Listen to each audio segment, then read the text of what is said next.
പരിശുദ്ധാത്മാവേ സഹായക, നിരന്തരമെന്നെ സഹായിക്കണേ. നിത്യവും കൂടെ വസിക്കുന്നോനേ, അഭിഷേകത്തിൻ അഗ്നി നിറച്ചിടണേ.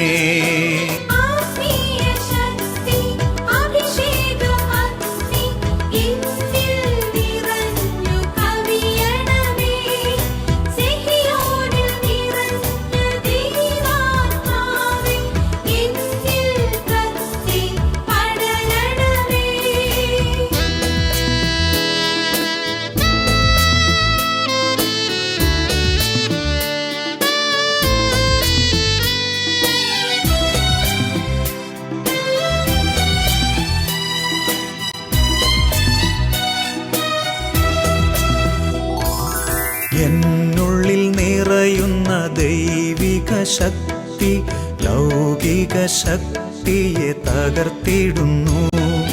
പാപനീതി ന്യായ ബോധ്യങ്ങൾ ഹൃത്തിൽ നിറച്ചെന്നെ അഭിഷേചിക്കൂ.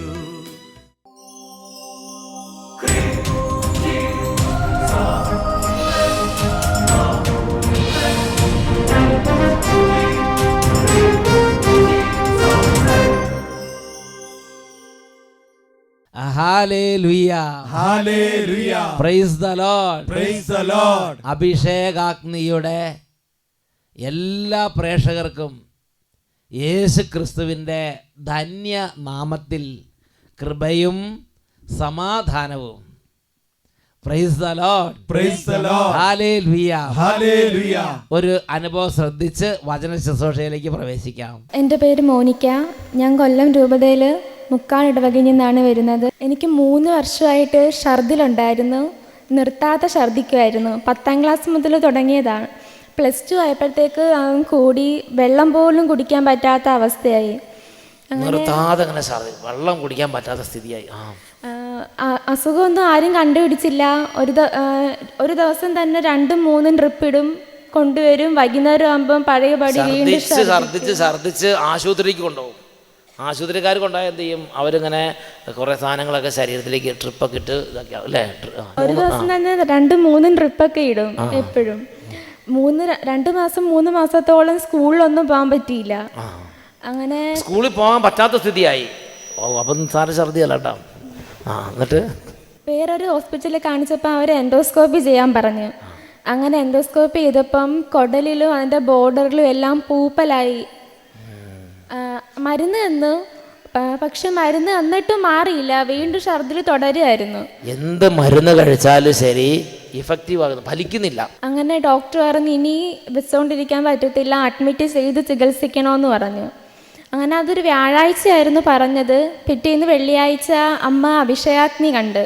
അപ്പോൾ അമ്മ ഇങ്ങനെ പറഞ്ഞു, എൻ്റെ മോടെ അസുഖം പൂർണ്ണമായിട്ട് മാറുവാണെങ്കിൽ അട്ടപ്പാടിയിൽ വന്ന് സാക്ഷ്യം പറയാമെന്ന് പറഞ്ഞു. പിന്നെ അന്നു മുതൽ ഇന്ന് വരെ എനിക്ക് ആ രോഗം വന്നിട്ടില്ല. അതോടുകൂടെ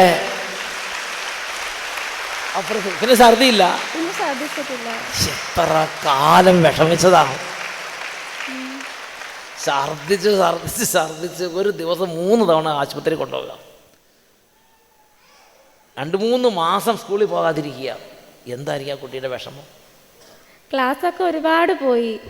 റിസൾട്ട് വന്നപ്പം പേടിയായിരുന്നു എല്ലാവർക്കും മാർക്ക് കുറയുമെന്ന്. പക്ഷെ +2 ഇപ്പം 1072 മാർക്കോടെ നല്ല വിജയം ഉണ്ടായി. 1200-ൽ 1072. ആകെ 1200 മാർക്കുള്ളൂ അല്ലേ? അതിൽ 1072 മാർക്കും കിട്ടി. അപ്പോൾ നല്ല റിസൾട്ടാണല്ലോ. Praise the Lord. കർത്താവ് 2-3 മാസം സ്കൂളിൽ പോയില്ലെങ്കിൽ ശരി, മാർക്കൊന്നും കുറച്ചിട്ടില്ല എന്നൊക്കെ പറഞ്ഞ് ഹല്ലേലൂയ ഹല്ലേലൂയ. അപ്പോൾ അമ്മ ഒരൊറ്റ പ്രാർത്ഥനയാണ് അഭിഷേകത്തിന് കണ്ടത്, എൻ്റെ യേശുവെ എൻ്റെ മകളെ അനുഗ്രഹിക്കണം. അധികമൊന്നും പറയണ്ട, അത്രയൊക്കെ പറഞ്ഞാൽ മതി. അന്നേക്കന്ന് ആ രോഗം കുടുംബത്തിൽ നിന്ന് ഇറങ്ങി. പിന്നെ മരുന്നും കഴിച്ചിട്ടില്ല ഇന്ന് വരെ. Praise the Lord. Praise the Lord. Hallelujah hallelujah. പ്രിയപ്പെട്ട ദൈവമക്കളെ, ഈ നിമിഷങ്ങളിൽ നമുക്ക് എല്ലാവർക്കും എഴുന്നേറ്റ് നിന്ന് കുടുംബത്തിലെല്ലാവരും ഒന്നിച്ചു ചേരുക. എഴുന്നേറ്റ് നിന്ന് കൈകൾ ഉയർത്തി കർത്താവിനൊന്ന് സ്തുതിച്ച് വചന ശുശ്രൂഷയിലേക്ക് നമുക്ക് പ്രവേശിക്കാം. കരങ്ങൾ ഉയർത്തി ഉച്ചത്തിൽ സ്തുതിക്കുന്നു. ഹല്ലേലൂയ ഹല്ലേലൂയ ഹല്ലേലൂയ ഹല്ലേലൂയ യേശുവേ യേശുവേ യേശുവേ ഹല്ലേലൂയ ഹല്ലേലൂയ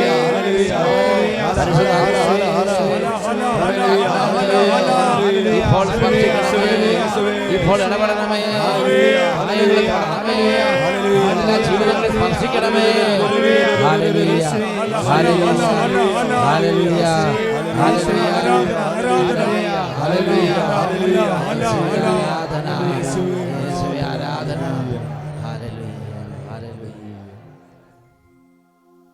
പരിശുദ്ധാത്മാവായ ദൈവമേ, ഈ നിമിഷങ്ങളിൽ ഞങ്ങൾ എല്ലാവരെയും തിരുക്കരങ്ങളിലേക്ക് സമർപ്പിക്കുന്നു. അങ്ങയുടെ അത്ഭുതകരമായ കരുണ, സ്നേഹസ്പർശനങ്ങൾ ഹൃദയങ്ങളിലേക്ക് നൽകണമേ. യേശുവേ നന്ദി, യേശുവേ സ്തുതി. Praise the Lord, praise the Lord, hallelujah hallelujah. നമുക്ക് എല്ലാവർക്കും ഇരിക്കാം. പ്രിയപ്പെട്ട ദൈവമക്കളെ, ഇന്ന് നാം ചിന്തിക്കുന്നത് 2 ദിനവൃത്താന്തം 33 അധ്യായം 1 മുതൽ 13 വരെയുള്ള തിരുലിഖിതങ്ങളാണ്. 2 Chronicles chapter 33 verses 1 to 13. Hallelujah hallelujah.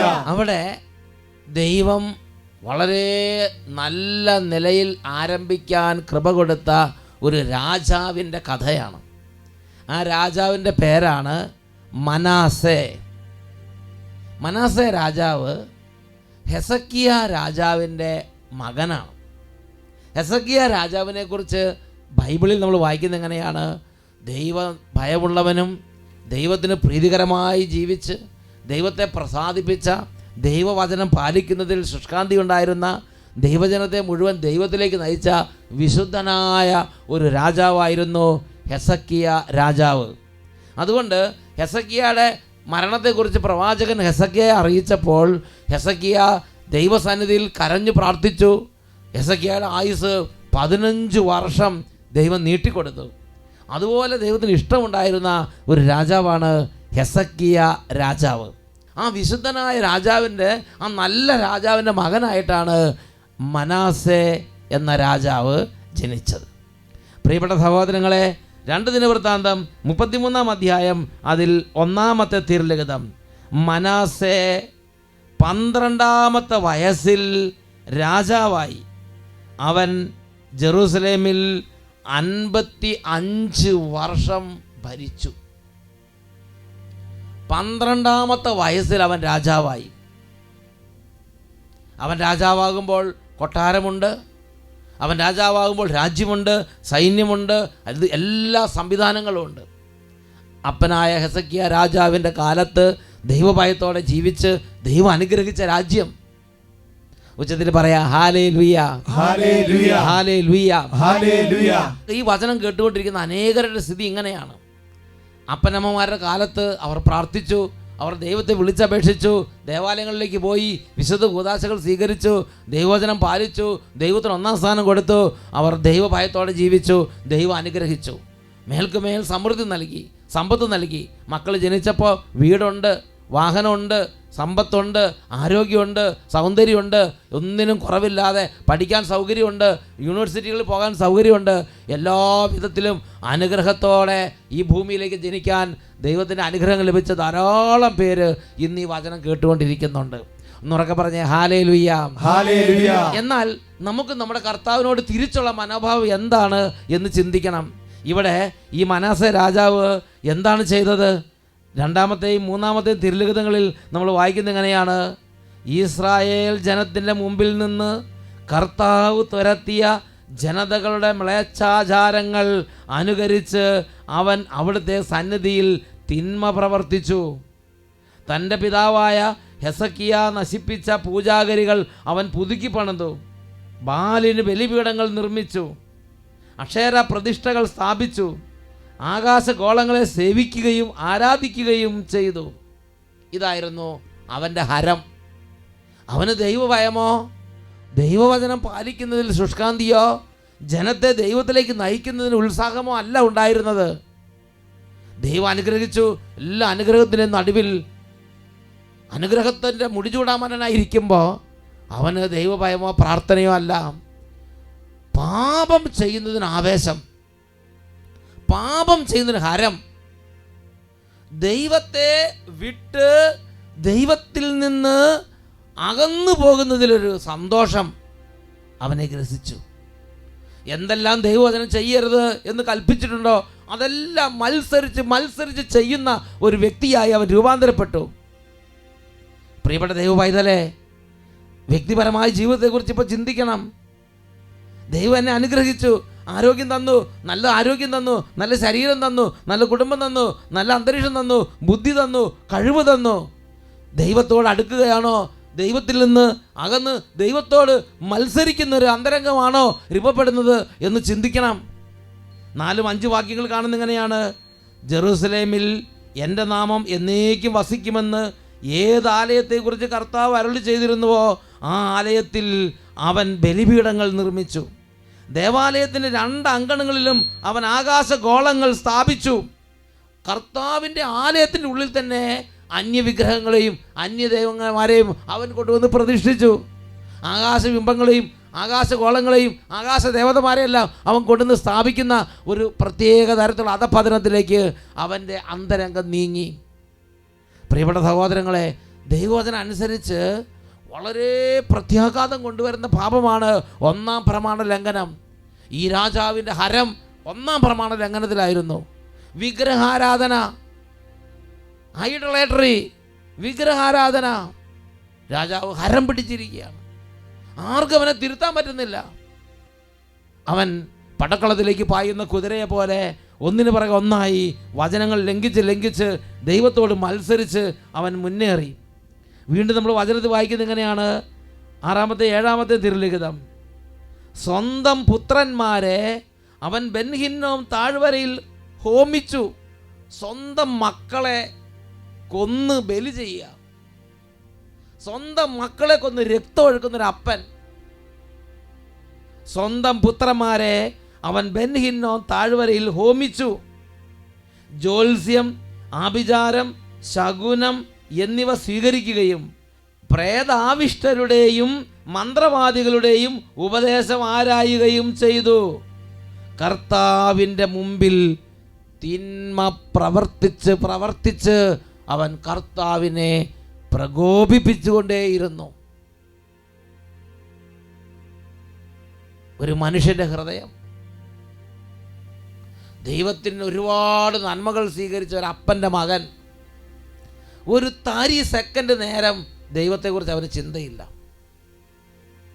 ഒരു തരി സ്നേഹം അവൻ ദൈവത്തോട് തോന്നണില്ല. ഇന്നൊരു പക്ഷേ പ്രിയപ്പെട്ട മക്കളെ, നമ്മുടെ ഹൃദയം ഇതുപോലെ ആയിരിക്കാം. നമ്മൾ പ്രത്യേകിച്ച് ഒന്നും ചെയ്യുന്നില്ല, പക്ഷെ നമുക്ക് ദൈവത്തോട് സ്നേഹം തോന്നുന്നില്ല, പ്രാർത്ഥിക്കാൻ തോന്നുന്നില്ല, നമുക്ക് ദൈവത്തോട് പള്ളി പോകാൻ തോന്നുന്നില്ല. പകരം മറ്റ് പല അന്യ ദൈവ ആരാധനയ്ക്ക് പോകാൻ തോന്നുന്നുണ്ടായിരിക്കും. വചനം അനുസരിക്കാൻ തോന്നുന്നില്ല, പകരം വചനം ലംഘിക്കുന്ന ഒരുപാട് കാര്യങ്ങൾ ചെയ്യാൻ ഒരു ആവേശം തോന്നുന്നുണ്ടായിരിക്കും. ഒരു ഹരം പിടിച്ച അവസ്ഥയായിരിക്കും. എന്താ അതിൻ്റെ അടിയിൽ കിടക്കുന്നത്? ഈ രാജാവ് അങ്ങനെ ചെയ്തുകൊണ്ടേ ഇരിക്കുകയാണ്. അവന് തോന്നണില്ല ഒന്നും ദൈവത്തോട്. ഒരു പ്രത്യേക ബാധ ആവസിച്ചിരിക്കുകയാണ്. അന്യ ദൈവ ആരാധനയുടെ ബാധ അവനെ ആവസിച്ച് അവൻ്റെ കണ്ണുകൾ മൂടപ്പെട്ടു, അവൻ്റെ അന്തരംഗങ്ങൾ അടഞ്ഞു, ദൈവവുമായുള്ള ബന്ധം അറ്റുപോയി. അവൻ ദൈവത്തോട് മത്സരിക്കുന്നവനായി.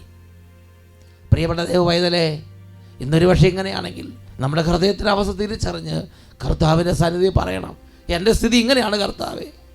എന്തായാലും ഈ ദൈവപൈതൽ തീർത്തും ദൈവ വിരോധിയായി പ്രവർത്തിച്ചുകൊണ്ടിരിക്കുക.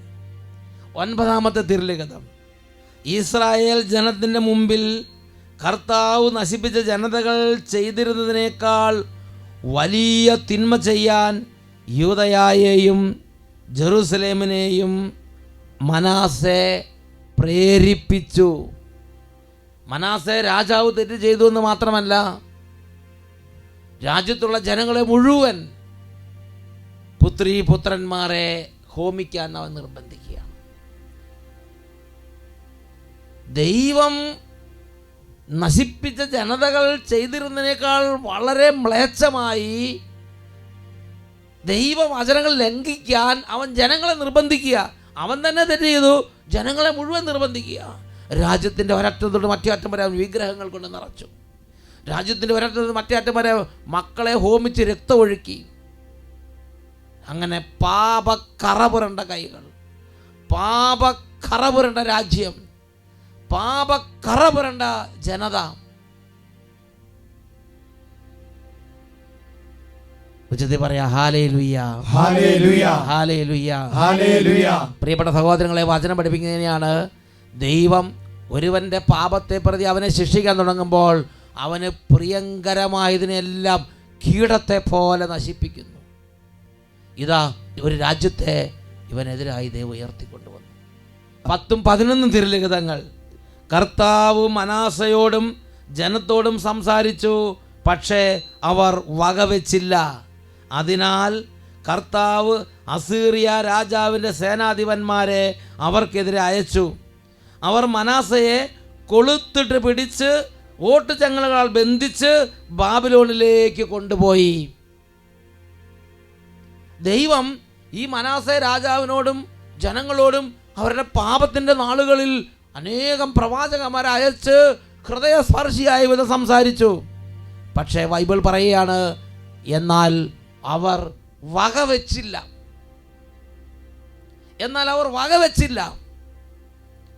ഇന്ന് നമ്മുടെ ഹൃദയത്തുടിപ്പ് അങ്ങനത്തെ ഒരു ട്രെൻഡായിരിക്കും.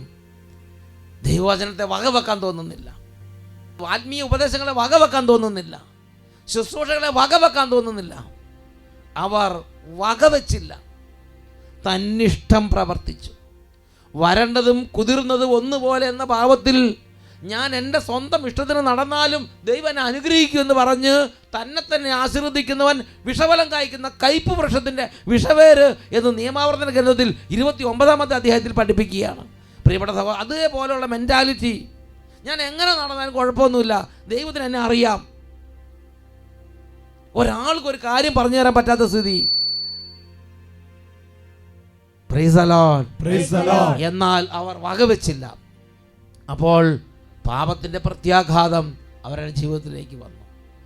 ശത്രു സൈന്യം അവനെ കിടാതമായി പീഡിപ്പിച്ചു, അവനെ കൊളുത്തിട്ട് പിടിച്ചു, ഓട്ടുചങ്ങലകൾ കൊണ്ട് ബന്ധിച്ചു.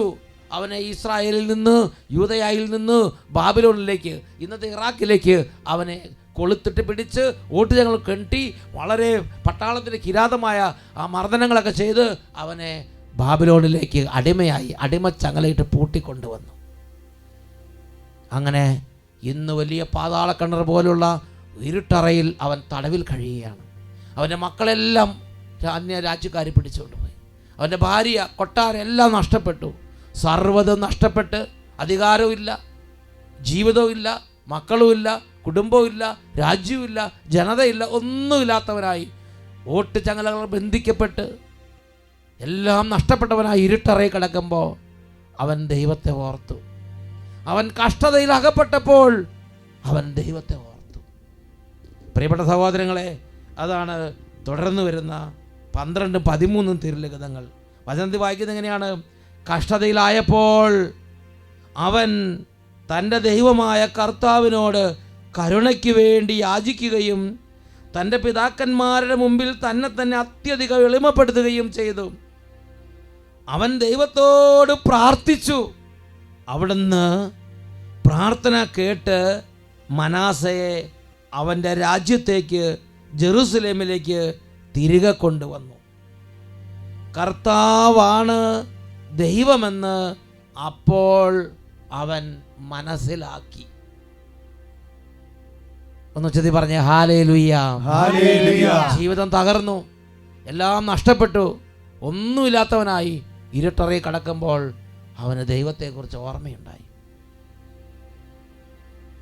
ഓട്ടുചങ്ങലകൾ ബന്ധിക്കപ്പെട്ട് കഷ്ടതയുടെ കണ്ണുനീര് കുടിച്ച് അവിടെ വെച്ച് അവൻ ദൈവത്തെ ഓർന്നു. അവൻ പ്രാർത്ഥിച്ചു, ദൈവമേ, എൻ്റെ പിതാക്കന്മാരുടെ ദൈവമേ. ആ നല്ല നാളിൽ അവർ പ്രാർത്ഥിക്കാൻ പറ്റില്ലായിരുന്നു, കാരണം ഹൃദയം അതുപോലെ ആയിപ്പോയി. ഓളം കയറിയ ഹൃദയം, നെകളത്തിന് അടിമപ്പെട്ട ഹൃദയം, എല്ലാം കണ്ട് പെട്ടെന്ന് ബഹളി പൂണ്ട ഹൃദയം. മക്കളെ, ഇന്ന് നമ്മുടെ ഹൃദയം അങ്ങനെയാണോ? കഷ്ടതയുടെ കയ്പ് നീരിൻ്റെ നടുവിലിരുന്ന് അവൻ പിതാക്കന്മാരുടെ ദൈവത്തെ ഓർത്തു. അവൻ നിലവിളിച്ചു, ദൈവമേ. ആ പ്രാർത്ഥന ദൈവം കേട്ടു. ദൈവം ഒരിക്കലും പ്രതികാരത്തിൻ്റെ ദൈവമല്ല. ദൈവം കേട്ടു. ദൈവം ആ തടവറയിൽ വന്നു. മകനെ, ദൈവം കൈക്ക് പിടിച്ചു അവനെ ഉയർത്തി. അവനെ വീണ്ടും ജെറുസലേമിലേക്ക് കൊണ്ടുപോയി. അവന് വീണ്ടും രാജ്യം കൊടുത്തു. അവന് വീണ്ടും സിംഹാസനം കൊടുത്തു. അവന് വീണ്ടും ജനതകളെ കൊടുത്തു. അവന് വീണ്ടും ഐശ്വര്യം കൊടുത്തു. അവൻ 55 വർഷം ജെറുസലേമിൽ രാജാവായി ഭരിച്ചു. ഉച്ചത്തിൽ പറയാ, ഹല്ലേലൂയ, ഹല്ലേലൂയ, ഹല്ലേലൂയ, ഹല്ലേലൂയ. ഇതാണ് പ്രിയപ്പെട്ടവരെ നമ്മുടെ ദൈവം. ഒരു ജീവിതത്തിൻ്റെ ഒരു കാലത്ത് ഒരു പക്ഷേ ഒരുപാട് ദൈവത്തിന് അകന്നു പോയ മകനായിരിക്കാം, മകളായിരിക്കാം.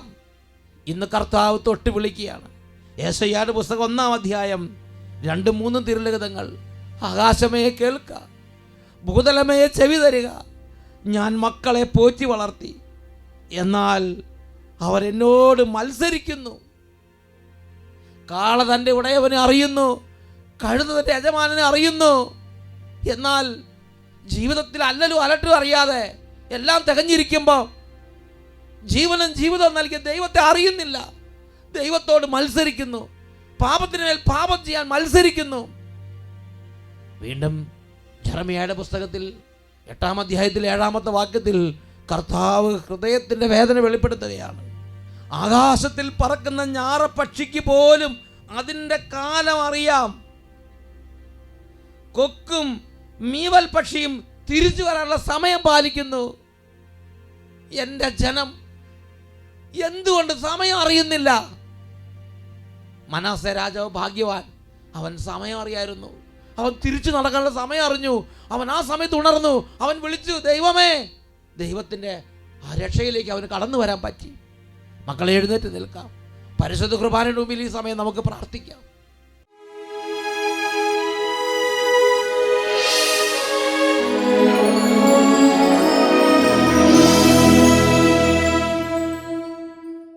ഈ നിമിഷം കരങ്ങൾ കൂപ്പി സ്വന്തം ജീവിതത്തെ ധ്യാനിച്ച് നമുക്ക് പ്രാർത്ഥിക്കാം.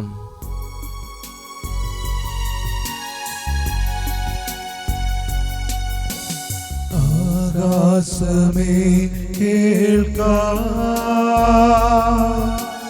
ഭൂമിയെ ചെവി തരിക. ഞാൻ മക്കളെ പോറ്റി വളർത്തി, അവരെന്നോട് മത്സരിക്കുന്നു.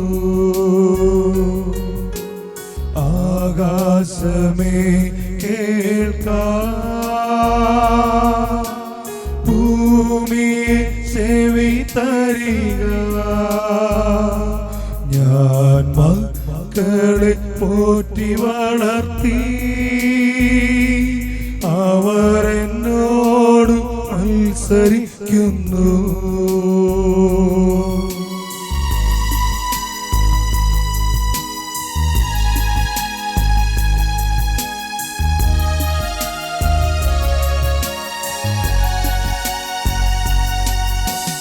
അകൃത്യഭാരം ചുമക്കും ജനം,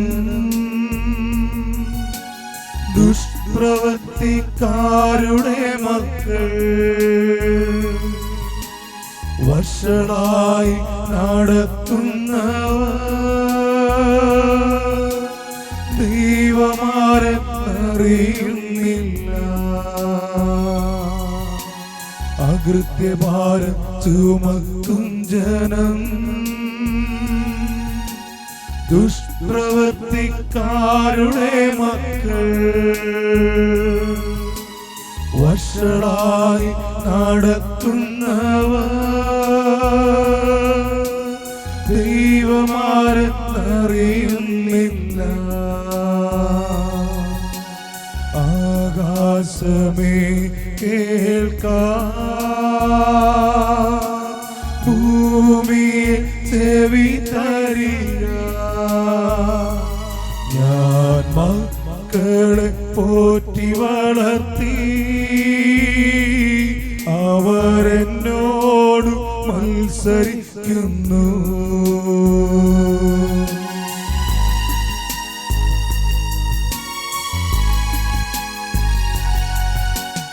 ആകാശത്തിൻ പെരുഞ്ഞാറയും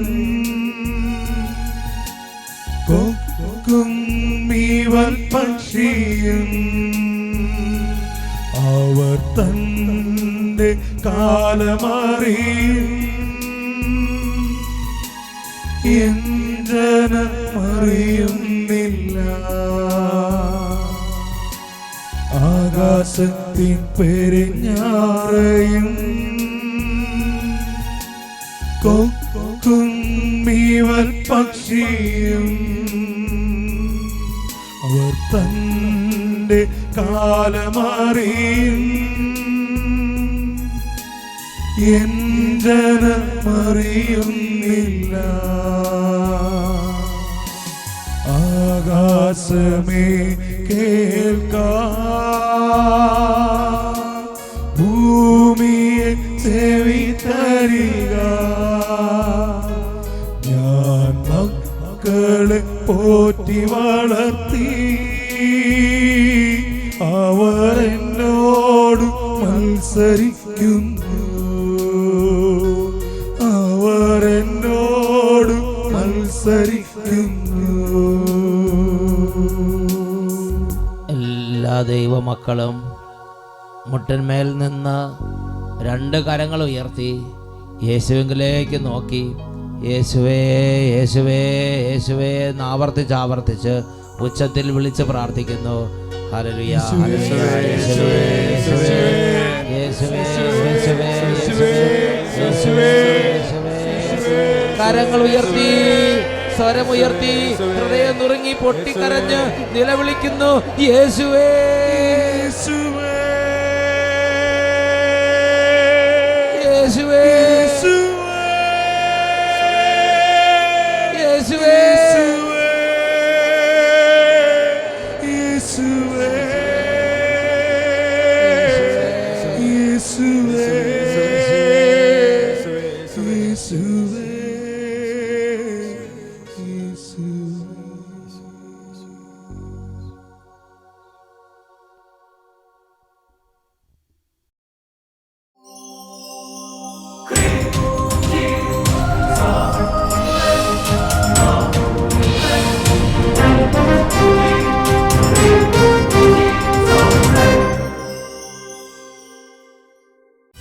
സർവശക്തൻ കൂടെയുണ്ട്, ദൈവശക്തി എന്നിലുണ്ട്. ദൈവ പൈതൽ ഞാൻ ഭയപ്പെടില്ല, അത്യുന്നതൻ കരം കൂടെയുണ്ട്. സർവശക്തൻ കൂടെയുണ്ട്, ദൈവശക്തി എന്നിലുണ്ട്. ദൈവ പൈതൽ ഞാൻ ഭയപ്പെടില്ല, അത്യുന്നതൻ കരം കൂടെ